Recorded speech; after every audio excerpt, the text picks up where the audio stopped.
श्रीमान राहुल गांधी जी और कांग्रेस पार्टी ने किया है।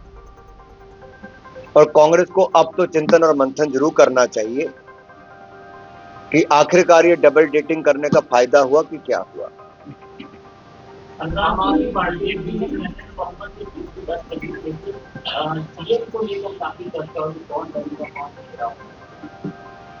अगर आपके पास कोई नाम है तो देखिए, ये भारतीय जनता पार्टी में तो विधायक दल की बैठक होगी, वो अपना नेता चुनेंगे, पार्टी का पार्लियामेंट्री बोर्ड है वो अपना निर्णय देगा। और दिल्ली की जनता को इतना ही कहूंगा, आपने भाजपा को चुना है सुशासन और विकास के लिए। भाजपा की ओर से जो भी मुख्यमंत्री बनेंगे और जो मंत्रिमंडल होगा, विधायक होंगे, वो हर संभव प्रयास करेंगे, जो वायदे किए उनको पूरा करेंगे, जो संकल्प लिया है उसको सिद्धि तक लेकर जाएंगे। आम आदमी पार्टी दिल्ली में भी तो देखा गया, क्या इसका असर पंजाब में भी पड़ेगा? देखिए, जो अंदर ही अंदर अपने को निपटाने चले थे, वो महाशय खुद तो निपट ही लिए। अब उनके लिए बगावती सुर कितने तेज होते हैं, ये तो थोड़े दिन और इंतजार कीजिए। क्योंकि ये जो डांस आपने देखा है, ये डांस केवल एक विधानसभा जीतने का नहीं, ये होता ना आप किसकी छाती पे चढ़ के नाचे हो, ये उत्तर दिशा में कुछ ना कुछ संकेत था कि तुमने तो जोर लगा लिया। तो अब देखिए आगे आगे होता है क्या।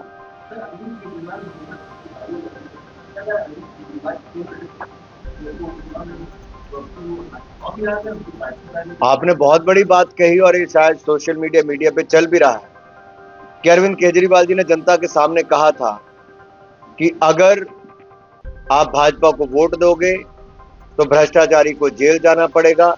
और दिल्ली की जनता ने भाजपा को वोट दिया ये कहकर कि भ्रष्टाचारी को वापस जेल जाना ही पड़ेगा। तो केजरीवाल जी के लिए रास्ते खुले हैं। और वो उनके पोस्टर पे लिखा हुआ था, होर्डिंग पे लिखा था, उनकी टैगलाइन थी, आ रहे केजरीवाल तो तिहाड़ इंतजार कर रहे हैं। उत्तर प्रदेश में म्यूनिसिपल चुनाव के बाद चुनाव आयोग जहां दिल्ली में चुनाव प्रचार करने के लिए मेरा एक बड़ा सवाल विपक्ष से, कब तक अपनी हार की जिम्मेदारियां और ठीकरा अलग अलग संस्थाओं पे और सिस्टम्स पे फोड़ोगे? और सबसे बड़ा दुर्भाग्य की बात यह है कि कांग्रेस पार्टी जिसने देश में 60 साल सत्ता में रही, वो संवैधानिक संस्थाओं पर प्रश्न चिन्ह खड़ा करते हैं और हंसी का पात्र बनती है।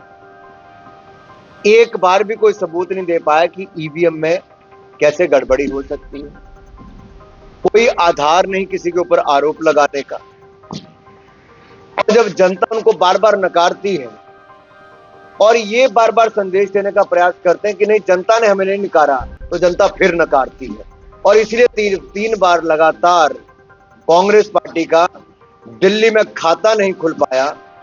और जो लोग कभी लोगों के बैंक के खाते नहीं खोलने देते थे, आज उनका अपना खाता बंद हो गया। ये दिखाता है कि आप जनता को जब नीचा दिखाने का प्रयास करते हो, जनता बार बार आपको संदेश देती है।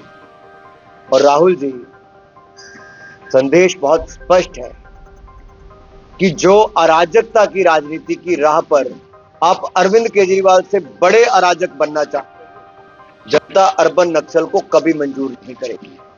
अगर आप भारत के खिलाफ बात करते हो, जनता आपको कभी मंजूर नहीं करेगी।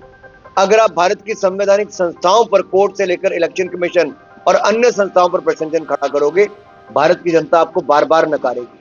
आप भारत में रहकर की भारत विरोधियों की लाइन टो करोगे, तब भी जनता आपको कभी स्वीकार नहीं करेगी। और जब तक आप ये स्वीकार नहीं करोगे कि जनता ने आपको किन बातों पर अस्वीकार किया है, कुछ नहीं हो पाएगा। और मैं एक बात जरूर कहना चाहता हूं, हमने अपनी पार्टी में माननीय प्रधानमंत्री नरेंद्र मोदी जी को काम करते देखा है। और 2001 ले लीजिए, गुजरात के मुख्यमंत्री से लेके आज 2025 में देश के प्रधानमंत्री के रूप में जो सोच नरेंद्र मोदी जी की है कि हर पल हर क्षण देश के लिए जीना है, ये भाव वो हर हिंदुस्तानी में देखना चाहते हैं विकसित भारत बनाने के लिए।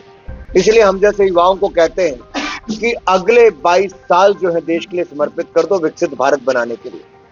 और ये शायद उनके भाव ये भारत को आगे लेकर जा रहे हैं, अर्थव्यवस्था को भी आगे बढ़ा रहे हैं, 25 करोड़ हिंदुस्तानियों को गरीबी रेखा से बाहर भी निकाल रहे हैं, और वहीं पर जो आधारभूत ढांचा उसको दुगना कर दिया। देखिए 74 एयरपोर्ट थे 160 कर दी, 7 एम्स से 24 कर दी, 9 ट्रिपल आईटी थे 25 हो गए, 380 मेडिकल कॉलेज थे 760 हो गए, 740 यूनिवर्सिटी थी 1148 हो गई, 16 आईआईटी थे 23 हो गए, 13 आईएम थे 20 से ज्यादा हो गए, 96,000 किलोमीटर नेशनल हाईवे थे आज 1.5 लाख किलोमीटर से ज्यादा हो गए, 3,22,000 किलोमीटर ग्रामीण सड़कें थी आज 7,40,000 किलोमीटर से ज्यादा हो गई। ये 10 साल में हुआ है। यूपीआई डिजिटल ने दिखाया कि हम दुनिया के सबसे बड़े डिजिटल ट्रांजैक्शन वाले बन गए, 46% पेमेंट भारत में होती है। तो मोदी जी ने विकास भी किया, अर्थव्यवस्था को भी आगे बढ़ाया, गरीबों को गरीबी रेखा से बाहर निकाला, और दिल्ली की जनता को लगा अगर जहां झुकी वहां मकान कोई दे सकता तो नरेंद्र मोदी दे सकता है, नल से स्वच्छ जल दे सकता है नरेंद्र मोदी दे सकते हैं, क्योंकि देश के 6 लाख पंचायतों के ऐसे लाखों गांव में पहाड़ से लेकर रेगिस्तान तक नल से स्वच्छ जल देने का काम मोदी जी ने किया है।